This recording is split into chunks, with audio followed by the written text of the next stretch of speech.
So our epistemic lens, fancy way to say our observer, is critical for us to look at. But that epistemic lens is not just a cognitive rational aspect.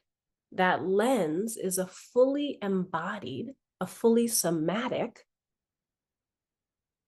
observer.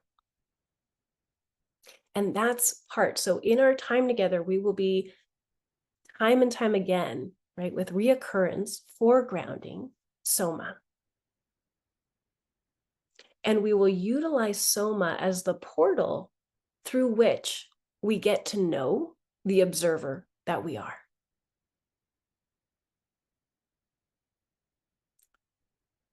Now, that soma has been shaped, yeah? How do we understand what soma is? When I say body, what am I talking about? Yeah. So in the dominant cultural understanding and orientations to body, we can look at what are dominant ways in which we understand what body is.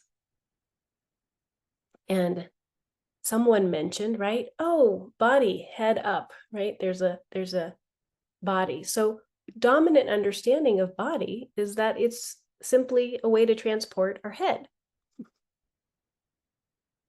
That's really important to know.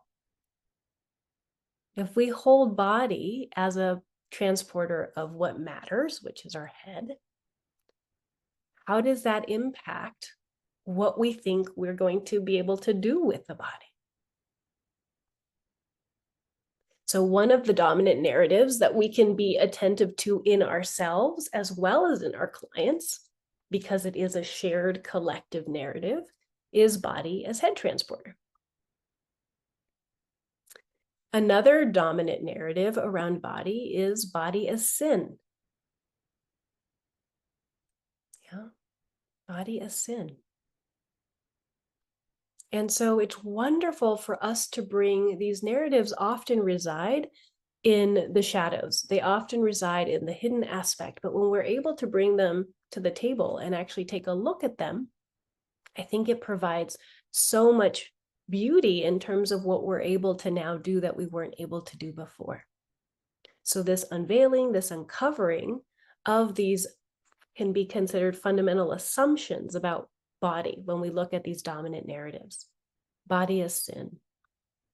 And then I mention all the time that I live in Boulder. Hello, body is fit, right? My 15-year-old daughter has been doing CrossFit for about 2 or 3 years. She does aerial dance for about, I don't know, 7 or 8 years. She teaches Ninja Warrior to little kids. Body is fit. They're getting it from the get-go, right? Around here, it's body is fit. What are the workouts that you're doing? And I often say that in Boulder, people don't ask like, oh, do you work out? They say, what kind of workout do you do, right? There is just an assumption that you're already engaged in body. So body is fit. That is the area that the body is for. It's you know, what's your bench press and what are your muscle sizes and what's your waistline and, you know, these kinds of things around body is fit. And so what does that then do to our orientation? There's also body as aesthetic. What matters is, you know, did I do my makeup right? And am I wearing the latest color of blush? And how are my curls? Right? Body is aesthetic. What we believe body to be, right, is shaped by our collective narratives around soma.